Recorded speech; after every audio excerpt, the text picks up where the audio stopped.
Hello YouTube, this is Dexter Nolan here with a brand new deck profile. Today I'll be bringing you Ritual Beasts, which are a very powerful deck that has enjoyed some success recently at the North American World Championship qualifier, although they did not take any top spots at the European Championship qualifier. So yeah, I picked them up for fairly cheap and I built the deck. I've finished it completely, which is fantastic, and I'm just really loving the deck. So without further ado, let's get into the deck profile and see what you guys think. So to start off, we have the best tamer you want to open up with is Tree Ritual Beast Elder. He kind of facilitates diffusion plays early game, and he's not dead really often, so you kind of need to run 3 to keep your tamer count up. The other tamers are extremely powerful, but kind of dead to open early game, and also you've such a great late game and mid game anyways, you may as well just run one of each to avoid clogging.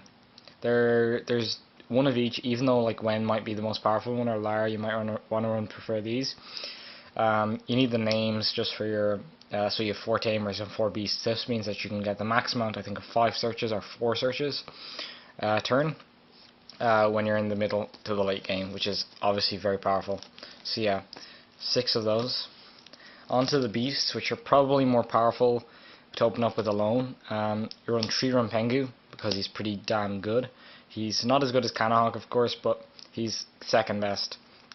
Triple Cannahawk, self-explanatory. Double Apelio, also kind of self-explanatory. And the last Petalfin, because you need the name. And Petalfin's actually not that bad, actually, so yeah. There we go. The only problem with Petalfin is it has to banish to bounce the card, I think it is, or bounce. Yeah. So that's kind of bad, because it would otherwise be a really good out to Ironwall if you could just like bounce the hand by discarding. But unfortunately it's not an out to Ironwall, which is unfortunate, but hey, that's what MST is for.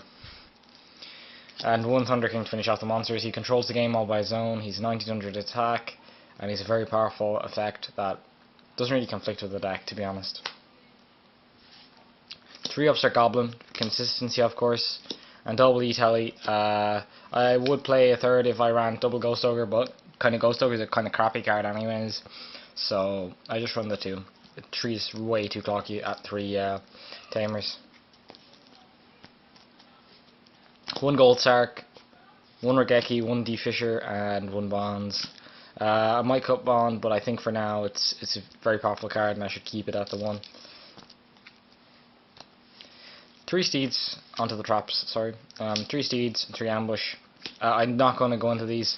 Anyone who's played against Ritual Beasts or knows about them knows that these are the best cards in the deck, and these are the reason that they're viable. So yeah, 3 of each. Onto the other traps. 3 Fiendish Chain. Effect Negation is very important.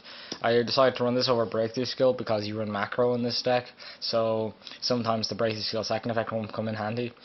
And also the reason is they can't attack, which means your tamers and your beasts that aren't rituals are very fragile, so you kind of want to protect them for a turn, especially with something like Cannahawk. Getting a second Cannahawk effect when you're kind of cloggy at the start is too good not to have. Breakthrough Skill doesn't protect them like that. 1 of each of these floodgates, very important cards to have. This is good for your own deck as well as like really killing a lot of other ones. I run Torrential, Bottomless, and Warning as kind of summoner reactants, and I also run the 1 Traptrix Shrapnel Nightmare as my last card. I may cut this depending on how it tests or how the list comes out, but it's better than Compulse right now, and it's kind of dead against very little. Like, it's good against most decks, especially stuff like even Satellar Knights with Trevere and stuff. It's great to stop that. So yeah, that's the main deck. That's 40 cards. I hope you enjoyed that part of the deck. I'll go into the extra deck now, although it's nothing special because of the limited space you have. 1 Guided Knight because he's awesome. So yeah, in all seriousness, 3 Apelio, Ulti Apelio. He's kind of your most aggressive card in your extra deck. He's kind of strong because he's avoids Mirror Force, D-Fisher, Dimensional Prison, my bad, and Lance in the battle phase, all that stuff. He stops all of that. He's unaffected by traps and all effects, I think, in the battle phase. I have to read that again, sorry. 3 Ulti Cannahawk. Searcher, don't need to say anymore. It's by far the best fusion in the extra deck, although not very powerful in terms of aggression like this guy, or defense like this guy. You only need double Paddlefin, by the way, because you need one for dumping with Rampengu, because you only want the one Paddlefin in the main deck, the normal one, which means that you'll never ever dump a second one of these. And also, it's great defensively, like you do fusion summon often. I often do it like if I open with like Rampengu plus Nihility, so that I know that I can't do an ulti Canhawk play and defuse back into this.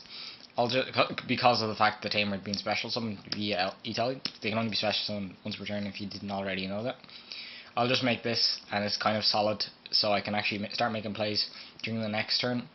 So it's very viable. A lot of people don't like this card, but being indestructible by card effects with 2800 defense is a fantastic thing. So yeah, guys, beast card. And 2 ulti Gaia Pelio. Yeah, 2 ulti Gaia Pelio is pretty good because he's decent to make, and he also dumps Tamers via Rampengu. So it's okay. I mean, when I summon it, it's usually game anyway. I could have just searched more with ulti Canhawk regardless. But finishing on this after doing a combo play mid to late game when you're both like decent on resources, you can just win straight there. So yeah, also his bonds target. So yeah, double ulti IP though. 3 would be far too much, but I don't think 1 would be enough. 1 Exodon for Klee, 1 Dweller for BA, 1 Arc because I like Arc, I guess. It could be Castell, but I run Chidori since it's the best monster in this extra deck. Chidori is obviously fantastic. You can make it pretty easily, so yeah. And 1 Diamond Eye, which is just like, dunno. And I never summon anything except Exodon and Chidori anyways. I've yet to have one of these like come up since like my limited amount of testing, so perhaps if something say like Klee is super difficult, I might just add in a Crazy Box or Skill Drain or something like that. But right now this extra deck is fine. It's played okay. I haven't needed much from it, so yeah. So yeah, guys, thank you very much for watching. I hope you enjoyed this deck profile. If you have any questions about it, just message me. You know, if you have anything to say, comment below. Like the video if you liked it, and subscribe if you want to see more from my channel. I'll try and upload as often as possible coming into regional season. Although right now my Yu-Gi-Oh team and group are taking a break from the game just for about a couple of weeks or a month, just so they can take a break after Euros. You know, get their head around, see what the balance does, and try and build a new deck because Necros will get savaged. So yeah, thank you very much for watching, guys, and peace out.